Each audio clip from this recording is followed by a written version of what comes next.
Hello, this is David Smith with Illinois Family Action. Earlier this year, with the urging of Governor J.B. Pritzker, the supermajority of Democrats in the General Assembly passed legislation to pass 3 advisory questions on our ballots for the upcoming election.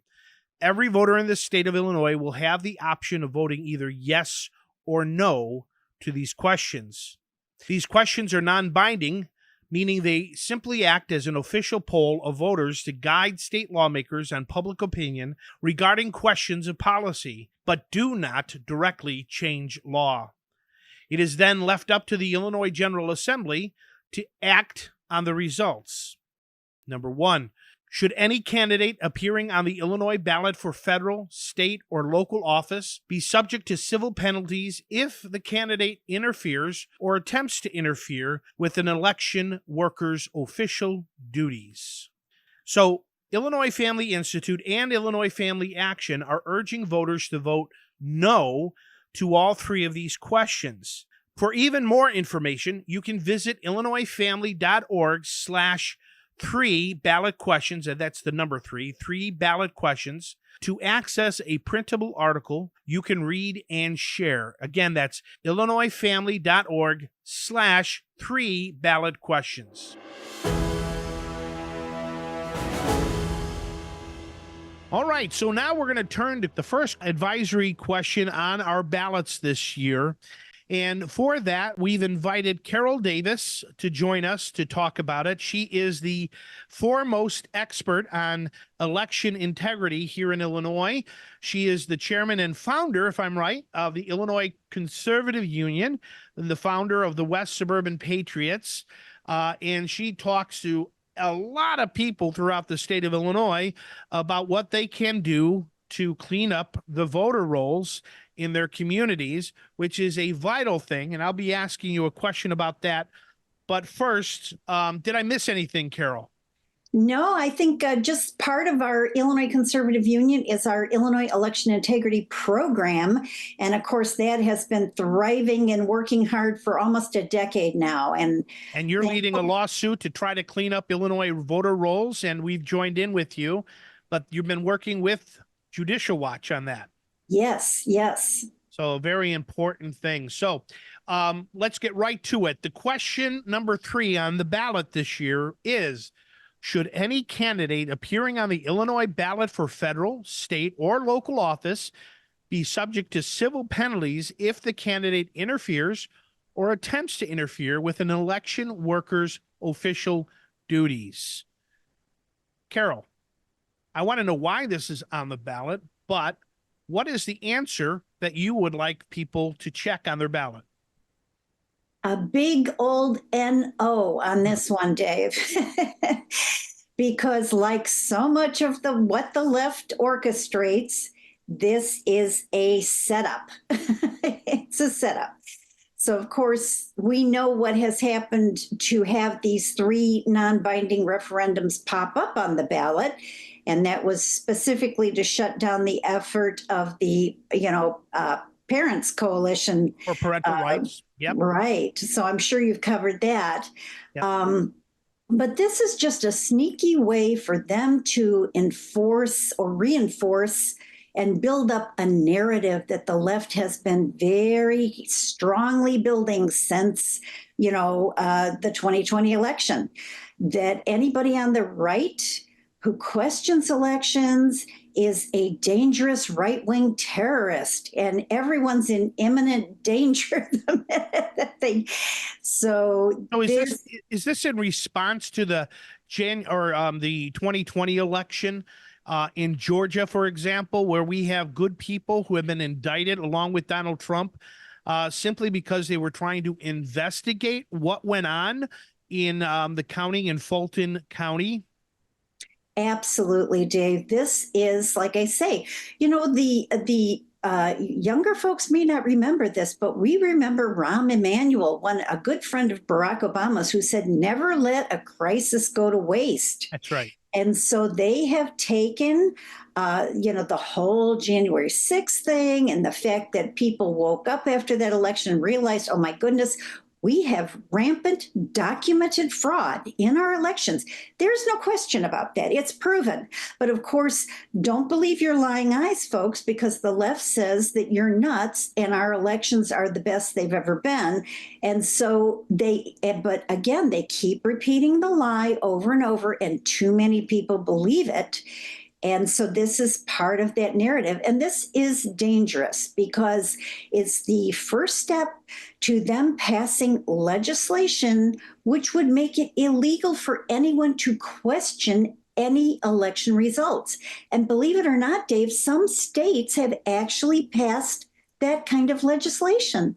Seriously, I believe Michigan just passed a law that prohibits anyone from doing any investigation of Wow. election fraud. That's crazy. That can't stand. And this is maybe a non-binding question on our ballot, so it doesn't have Right. any impact of law, but it may give our lawmakers incentive to follow and say, look, this is what the people want, so we're going to do what Michigan did here in Illinois. You're absolutely right. It's all part of the step-by-step incremental effort to strip every freedom we have. And what is this that they're pretending to really care about the election results, but yet they won't implement voter ID? They have 6 weeks of early voting. They have mail-in voting, mail-in ballots. What is all this? Provisional ballots, and they won't clean up the ballot, the rolls, the voter rolls. It's a head fake, isn't it, Carol? Exactly. Well, as you know, the lawsuit that we have going on right now with Judicial Watch to force the state to clean the rolls, that you all, Illinois Family Action, is a partner with, along through with Breakthrough Ideas. You know who has joined it to intervene in that lawsuit? The AFL-CIO Illinois and the Illinois Federation of Teachers fighting against us, intervening with the state against us to prohibit the cleaning of the voter rolls. Oh, isn't that telling? It's left-wing partisan politics versus good citizen initiatives like what you're trying to get done. I mean, really, what Democrat, other than an activist, would want dirty rolls or ineligible voters to be voting? Well, you know, Dave, they might as well be putting up billboards all across the nation saying, we love to cheat and we're going to do everything we can to keep it this way. And yes, they're so blatant about it now that they're making themselves look like fools, Dave. Well, on that note, I have another question. How concerned are you about the illegal aliens who have been streaming across our border, being bused to different locations, flown into different locations? How concerned are you that they are going to be given ballots to vote this election cycle? I am extremely concerned, Dave. And, you know, there's a whole process. Well, we know the left has been at this incrementally for decades, subtly undermining every safeguard in our elections. And it worked in California, didn't it? It worked in California. They left the borders open, and look what happened to poor California. And they want that for the whole country. So what's happening is many of these illegals coming over, these NGOs, non-governmental organizations, the minute they can get a hold of these people, and sometimes it's right at the border, they are shoving forms in front of their face and, you know, here, this will get you food assistance. Here, this will get you housing. Here, this will get you free health care. Oh, and by the way, sign this one too. And then they're on the voter rolls, and there's no proof of citizenship required in federal law to to verify citizenship. And of course, these people won't be showing up at your local polling place. Don't think that, folks. But they don't even realize they've been added to the rolls.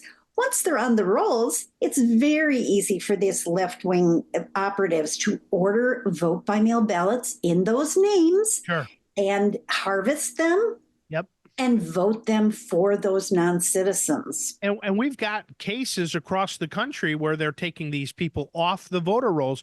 Am I correct? Missouri was just one? Absolutely. And now Alabama has tried to take off really hundreds of thousands. And guess who is suing them? The left is suing the Department of Justice Our own federal government is suing them for trying to clean illegals off the rolls. Biden Harris, Yep. we do not need 4 more years of that. All right, last question for you, Carol. So early voting is going on in the state of Illinois. How should Illinois conservatives approach early voting? How should they handle it? Well, it's like we're on, we're in sports, Dave, and someone has set the rules, and boy, we don't like those rules. No, We're we really don't. crabby about those rules. Yeah. You know what? We don't come to this field and pout and cry and take our ball and go home and forfeit the game. No. We need to get on that field and play by those rules until we can win and make the rules. And Yes. that's what we're going to do. So everybody show up as early as you can, vote early in person so you can mark that ballot and feed it through the tabulator yourself. Yes. Early voting allows you to find out if any shenanigans have gone on with your name, maybe being claimed by someone else. It gives you days to find out, oh, hey, if you show up and they say, oh, I'm sorry, you've got a vote by mail ballot out in your name, and you can say, hey, I never ordered a vote by mail ballot. That's then right. You have days to call your local attorney general and call your sheriff and report that and investigate and be able to have your vote count instead of someone who stole your name. You so used vote early, folks. I think a couple of years ago, you used the slogan, claim your name, right? Claim your name and vote. Secure your vote. Claim your name, secure your vote. That's it. So I was blanking on that. Claim your name and secure your vote. So when you vote early, no one else can claim your name. You've already put your ballot in, right? That's right. Exactly. All right. So that's the way to do it. Any final thoughts? No, and I appreciate this opportunity to get the word out. Vote no on that referendum, folks. Yes. Well, we want everyone to vote no on all 3 of them. But for this one, we've got Carol Davis from Illinois Conservative Union working diligently to bring voter election integrity back to Illinois. Thank you, Carol, for all your work. You're amazing. Thank you, Dave. Remember, work, pray, work, pray, work, pray. That's right. Amen to that. All right, Carol, God bless you.